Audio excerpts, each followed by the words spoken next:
Hello everyone, this is Aparajita from evidyarthi.in and वापस से हम लोग मिल गए हैं तो भाई welcome again to the next video of question answers. हम क्वेश्चन आंसर्स को भाई कंटिन्यू कर रहे थे, राइट?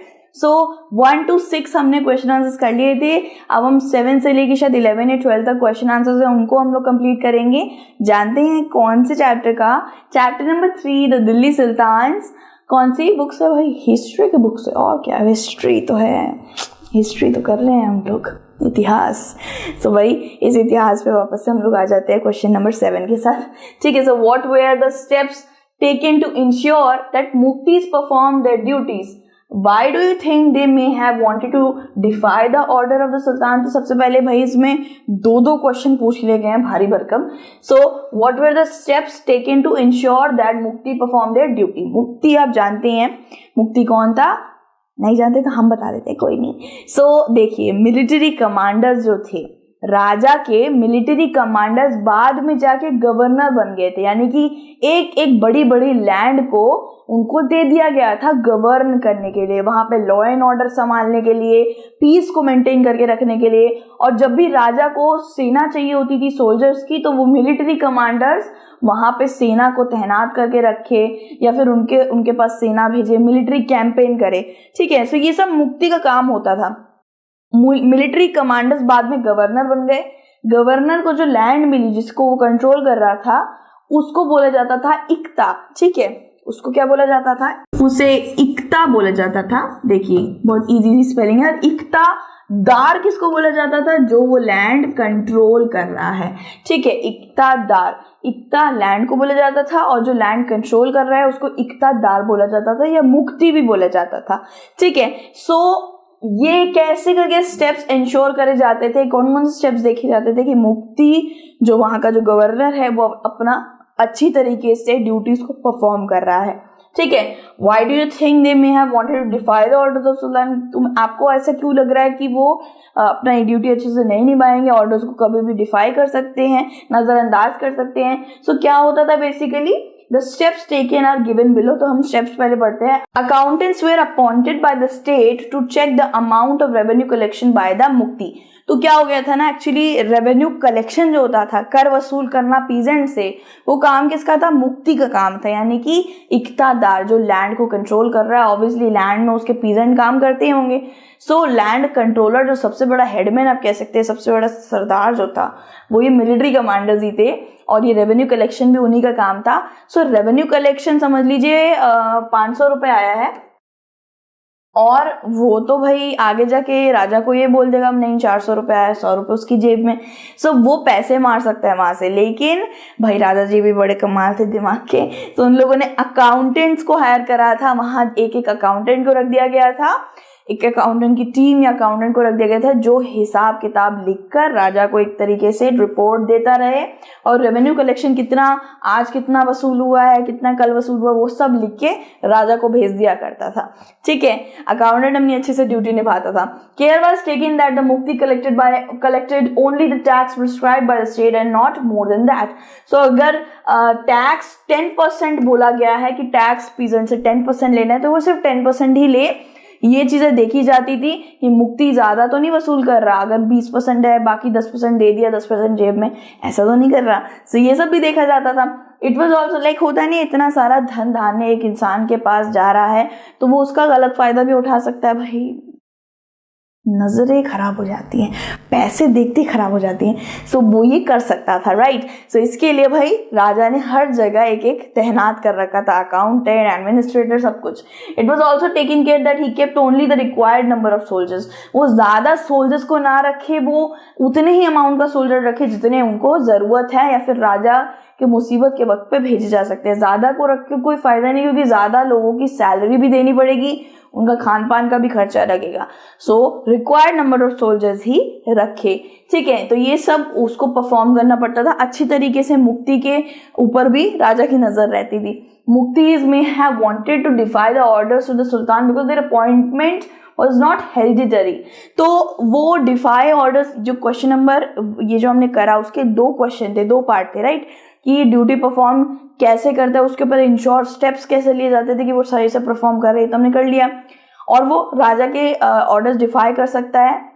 हमें ऐसा क्यों लग रहा है? तो इसका आंसर ये है क्योंकि उसकी जो पोस्ट होती थी वो हेरिडिटरी नहीं होती थी। मतलब वो थोड़े चिढ़ भी सकते थे कि मेरे जाने के बाद, रिटायर होने के बाद मेरा बेटा या बेटी मेरी पोस्ट ले ले, लेकिन राजा ऐसा नहीं करता था। राजा नए नए लोगों को काम देता रहता था और इन मुक्तियों को काफी शॉर्ट पीरियड के लिए लैंड को दिया करता था। सो हेरिडिटरी पोस्ट नहीं थी और उस वक्त पे वो चिड़चिड़ाहट से या फिर थोड़ा बदले की आग से वो ऑर्डर डिफाई कर सकता था या सुल्तान से नाराज हो सकता था। Also their job was transferable, और उनकी जॉब बहुत बार ट्रांसफर हो जाती थी दूसरे लैंड से तीसरे लैंड ऐसे करके। What is more, the condition of the service were severely impose on them which they did not like it. तो काफी ज्यादा उन पर ड्यूटीज डाली जाती थी और इम्पोज करे जाते थे काफी ज्यादा कंडीशंस कि तुम्हें अकाउंटेंट के साथ रहना पड़ेगा, तुम्हें रेवेन्यू कलेक्शन ज्यादा नहीं बढ़ा सकते, सोल्जर इतने नहीं रख सकते हो, सारी चीजें मुझे बताना, खबर करना, तुम इधर ट्रांसफर ले लो। तो इतनी सारी कंडीशंस में शायद इंसान चिड़चिड़ा या फिर दगाबाजी कर सकता है। उसका हमारे एम्पायर वाले एम्परर ध्यान रखते थे, सुल्तान जी। ठीक है, सो क्वेश्चन नंबर 8 करते हैं। What was the impact of the, I think आपको क्लियर आउट काफी ज्यादा हो गया होगा, that's why I am moving. ठीक है, सो क्वेश्चन नंबर 8 क्या है? What was the impact of the Mongol invasion of the Delhi sultanate. ठीक है, यह सल्तनत। सो यहाँ पे क्या पूछा गया है कि क्या इम्पैक्ट पड़ा था मंगोल इन्वेजन से दिल्ली सुल्तनत पर। मंगोल इन्वेजन यानी कि जंगिस खान के अंडर मंगोल था और जंगिस खान नजर रख रहा था दिल्ली के ऊपर, क्योंकि दिल्ली बहुत ज्यादा प्रॉस्परस थी, कैपिटल थी। तो दिल्ली सल्तनत को बहुत सारे मंगोल इन्वेजन यानी कि बहुत सारे उन पे अटैक्स होने लग गए थे दिल्ली पे। तो कैसे करके क्या इम्पैक्ट था वो हम देखते हैं। दिल्ली सल्तनत mobilised a large standing army in Delhi, it posed a administrative challenge. तो क्या हुआ था इस वक्त पे दिल्ली सल्तनत, ये जो पूरा चैप्टर है ना गाइस, इसके अंदर 2 सुल्तानत के बारे में सबसे ज्यादा बात करी गई है। एक तो है हमारे मोहम्मद बिन तुगलक। ठीक है, ये मार्कर थोड़ा सा जल्दी जल्दी लिख दे रहे हैं, मेरी स्पीड से जल्दी। ठीक है, और दूसरे थे अलाउद्दीन।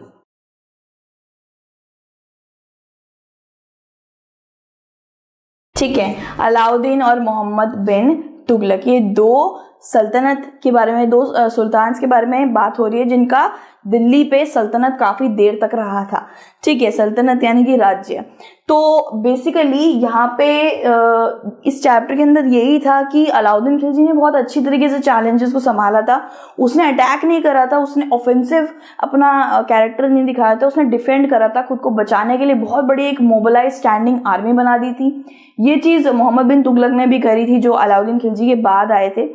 तो ये सब करी थी, लेकिन मोहम्मद बिन तुगलक ने ट्रांसोजियाना जो मंगोल्स के अंडर था उसके ऊपर भी अटैक कर दिया था। बेसिकली वो डिफेंड नहीं कर रहे थे, अटैक करे जा रहे थे और क्या कर रहे थे, साथ ही साथ वो एक तरीके से चैलेंज दे रहे थे मंगोल्स को। ठीक है, सो ये एक नेचर अच्छा नहीं था। तो बहुत सारे एडमिनिस्ट्रेटिव चैलेंजेस आए थे उन लोगों को, जो हमारे दिल्ली सुल्तान हैं उन लोगों को काफ़ी ज़्यादा किसी चीज़ को कहीं पे शिफ्ट करना पड़ा था, कुछ इधर ट्रांसफॉर्मेशन करनी पड़ी थी, तो बहुत चीज़ें उथल पुथल हो गई थी। अब अलाउद्दीन खिलजी की बात करते हैं कि उन्होंने इस इम्पैक्ट को कैसे करके संभाला। Constructed a new garrison town at Siri for his soldier. उन्होंने एक बड़ा सुरक्षित टाउन को बनाया जिसका नाम सिरी रखा गया। ठीक है, सोल्जर्स से लेकर इसे नाम दे दिया सिरी। ठीक है, और उसको काफी ज्यादा सुरक्षित करा, फोर्टिफाइड करा था। उस गैरिसन यानी कि सुरक्षित, फोर्टिफाइड। ठीक है, he impose taxes on land to feed the army at the rate of 50% of the peasants yield. He began to pay the soldiers in cash. तो उसने सोल्जर्स को कैश में देना स्टार्ट कर दिया, पहली बात। दूसरी बात, उसने ये चीज जारी कर दी अलाउद्दीन खिलजी ने कि जितने भी पीजेंट्स जितना भी उगाएंगे उसका 50% उनको कर देना पड़ेगा। तो 50% कर एकदम पक्का कर था, उसको ज्यादा ना ही बढ़ाया जाता था ना ही कम करा जा रहा था। इसी से वो अपने सोल्जर्स का खान पान, सैलरी सब निकाल रहा था, यानी कि सोल्जर्स को खुश रख रहा था। सोल्जर्स को कोई दिक्कत नहीं हो रही थी, इसलिए वो अच्छे से लड़ भी पा रहे थे। एक्चुअली लड़कियां डिफेंड कर पा रहे थे। मोहम्मद बिन तुगलक की बात करते हैं। Shifted people of Delhi to Daulatabad in south and this converted Delhi into garrison town. अब यहाँ पे मोहम्मद बिन तुगलक को अपनी आर्मी को खड़ा करना चाहिए था, उसका ध्यान रखना चाहिए था, हर जगह आर्मियों को तैनात रखना चाहिए था, अपने राज्य को सुरक्षित करना चाहिए था, ठीक है, लेकिन उन्होंने ऐसा नहीं करा। ये पता नहीं क्यों शिफ्टिंग विफ्टिंग कर रहे थे, ठीक है। दिल्ली से दौलताबाद लोगों को भेज दिया था जो साउथ में था, एंड यहाँ पे दिल्ली को ही गैरिसन टाउन कन्वर्ट कर दिया था, ठीक है। He also disbanded the army, उन्होंने आर्मी को एक तरीके से डिसबैंडेड कर दिया था, यानी कि काफ़ी ज़्यादा उनका ध्यान व्यान नहीं रख रहे थे, आर्मी का ज़्यादा यूज़ नहीं कर रहे थे। He also paid the soldier in cash, लेकिन इन्होंने भी कैश में ही सोल्जर्स को पे किया था। तो बेसिकली देखा जाए तो अलाउद्दीन खिलजी और मोहम्मद बिन तुगलक, इन दोनों का ही काफ़ी बड़ा एक टेबल बना हुआ है आपकी बुक में। तो अगर थोड़ा सा आप उसे रीड आउट कर लेंगे ना, तो आप आराम से क्वेश्चन का आंसर बिल्कुल डिटेल मैनर में दे पाएंगे, क्योंकि शायद ये 4 to 3 नंबर्स में आ जाता है, ठीक है। सो यहाँ पे मैंने 3-4 पॉइंट्स आपको बता दिए, बाकी उस टेबल को आप एक बार रीड करिएगा तो अच्छे से आप उसे ले पाएंगे उस क्वेश्चन को एग्जाम में। Do you think the authors of तवारिक would provide information about the lives of ordinary man and women? तो तवारिक और तारिक ये आपने बुक के अंदर पढ़ा था। तारिक क्या था? सिंगुलर, तवारिक था प्लूरल। सिंगुलर क्या होता है? यानी कि एक से ज्यादा लोगों के बारे में लिखने वाला एक डॉक्यूमेंट, और तवारिक था सिर्फ एक इंसान के ऊपर, एक इंपॉर्टेंट शख्स के ऊपर लिखा हुआ एक डॉक्यूमेंट। जैसे हमारे हिंदुओं के अंदर, हिंदुइज्म के अंदर प्रशस्ति होती है ना, एक ऐसा डॉक्यूमेंट जो ब्राह्मणों द्वारा लिखा जाता है, कॉपर प्लेट्स में, संस्कृत में लिखा जाता है, राजाओं के बारे में, उनका एडमिनिस्ट्रेशन के बारे में। वैसे ही यहाँ पे मुगलों के अंदर वो तवारिक कहलाता था, ठीक है। सो आपको क्या लगता है, इस क्वेश्चन पूछा क्या, जो तवारिक के ऑथर्स थे, कौन कौन थे authors? Learn man, administrators, poets, ये सब उसके सेक्रेटरीज, ये सब उसके ऑथर्स थे। तो क्या आपको लगता है कि कोई भी तरीके की प्रोवाइड करते थे वो इंफॉर्मेशन नॉर्मल लोग और औरतों के लिए? सो आई थिंक नहीं करते थे, क्योंकि वो राजाओं के बारे में ज़्यादा लिखा करते थे, जिससे उनको रिच रिवॉर्ड्स मिल पाए, अच्छी अच्छी बातें लिखा करते थे। ऑर्डिनरी मैन तो नहीं देगा ना रिच रिवॉर्ड्स। सो आंसर करते हैं, I don't think like that it is because the author of Tawarik lived in cities, mainly Delhi. तो सिटीज के अंदर वो ऑर्डिनरी मैन और वुमेन से काफी ज्यादा दूरी बना के रखते थे। सिटीज बड़े बड़े शहरों में रहते थे, और उस वक्त पे शहरों में बड़े बड़े लोग रहा करते थे। They were not in touch of village people, तो ऑर्डिनरी मैन एंड वुमेन के टच में वो ज्यादा रहते नहीं थे। They often wrote their histories of sultan in the hope of rich rewards, वे अच्छी अच्छी बातें लिखते थे और सुल्तान से रिवॉर्ड वसूल हो, अच्छी अच्छी बातें सुन के सुल्तान तो बहुत खुश हो जाता था। सो रिवॉर्ड्स के चक्कर में वो ऑर्डिनरी मैन एंड वुमेन के बारे में नहीं लिखा करते थे। They had nothing to do with common mass, hence it was obvious that the information provided by them would lack ordinary men and women। तो information ऐसी कोई नहीं होती थी जो ordinary men and women या villages के बारे में वो लिखे। only rich rewards के लिए वो सुल्तानेट के बारे में ज़्यादा लिखा करते थे, ठीक है। सो क्वेश्चन नंबर 10 है, जल्दी से करते हैं भाई क्वेश्चन नंबर 10 भी। रज़े सुल्तान की बात हो रही है। Razia Sultan was unique in the history of Delhi Sultanate. Do you think women leaders are accepted more readily today? तो भाई आज के वक्त की बात हो रही है भाई, इससे मतलब आज के वक्त की बात में आप सबसे ज़्यादा मत दे सकते हैं। कमेंट्स में बताइए कि आज के वक्त पे वुमेन्स को एज अ क्वीन और एज अ रूलर क्या हमारी सोसाइटी एक नाम देगी, एक पर्टिकुलर पोर्टफोलियो देगी? सो कमेंट्स में बताना जल्दी से कि आपके क्या व्यूज़ हैं। I would love to read your views, ठीक है। अकॉर्डिंग टू हिस्ट्री की बुक अब आ जाते हैं कि रज़िया सुल्ताना बहुत यूनिक थी, बहुत अच्छे से पढ़ी लिखी थी, उनको एक तरीके से एडमिनिस्ट्रेशन बहुत अच्छा था, वो दिल्ली का राजपाट सब कुछ संभाल सकती थी आराम से, और वो डॉटर इल्तुतमिश शमसुद्दीन की डॉटर थी वो, ठीक है। सो उनको इल्तुतमिश के बाद राज्य मिलना लाजमी था, वो ले सकती थी because she was a daughter of a sultan. तो do you think women leaders are accepted? आज वुमेन लीडर्स को एक्सेप्ट करा जाता है, ठीक है। So yes I think like that. देखिए आप यहाँ पे अपने व्यूज डाल सकते हैं, ठीक है। So the situation has change today due to the spread of education. People now realise, ये बहुत एक अच्छा पॉइंट है, realise the potential of women, so they have started accepting them as leaders even in rural area. Now we see women as sarpanches and councillors. ठीक है, सो councillors and sarpanches के रूप में आज आप वुमेन्स को देखते हैं, क्योंकि स्प्रेड ऑफ एजुकेशन काफ़ी बढ़ रहा है, वुमेन्स को भी हर तरीके का हक मिलता है और हर तरीके के rights and everything is in the constitution. तो कोई भी उनके राइट्स को ऐसे मार नहीं सकता, जैसे कि रज़िया सुल्तान सिर्फ 4 साल ही गद्दी में बैठ पाई थी, बल्कि वो बहुत ज़्यादा अच्छा रूल कर सकती थी और टाइम के लिए। So this is a kind of Razia Sultan की रियल इमेज है। आई डोंट नो कि ये रियल है या बट काफ़ी ज़्यादा ढूंढने पर मुझे ये इमेज मिली है, क्योंकि बहुत ज़्यादा पुरानी इमेजेस हैं, काफ़ी फटी हैं and this is like serial बना था रज़िया सुल्ताना पे। सो आप ही सोचिए, रज़िया सुल्ताना अगर इतनी ज़्यादा इंपॉर्टेंट शख्स नहीं होती तो सीरियल भी क्यों बनता। क्वेश्चन नंबर 11 करते हैं, why were the Delhi sultans interested in cutting down forest, does deforestation occur for the same reason today. So Delhi sultans भाई फॉरेस्ट को काटने के लिए इतना ज़्यादा इंटरेस्ट क्यों दिखा रहे थे। तो आज के वक्त पे डिफॉरेस्टेशन जो होता है वो उन्हीं की वजह से होता है, लाइक उन्हीं का एक रीज़न की वजह से होता है, वो रीज़न सेम आज भी यही है।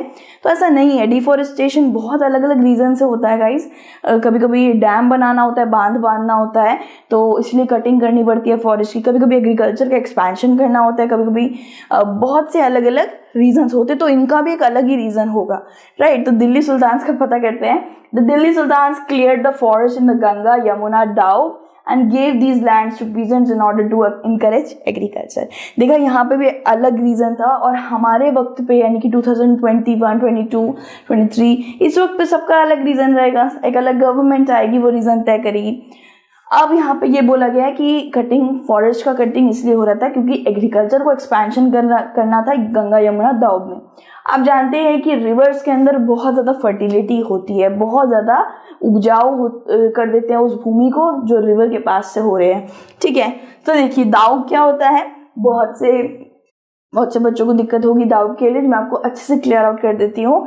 देखिए ये 2 रिवर्स जा रहे हैं, गंगा एंड यमुना, समझ लीजिए। ठीक है, सो बीच में ना एक जो लैंड होती है ना उसको दाऊद बोला जाता है। वो लैंड काफ़ी अच्छी खासी ऐसे चौड़ी लैंड होती है, सो उसके अंदर बहुत सारे पेड़ पौधे होते हैं, उन्हीं को काट के एग्रीकल्चर अगर वहाँ किया जाए तो बहुत अच्छी उपजाऊगृति मिलेगी।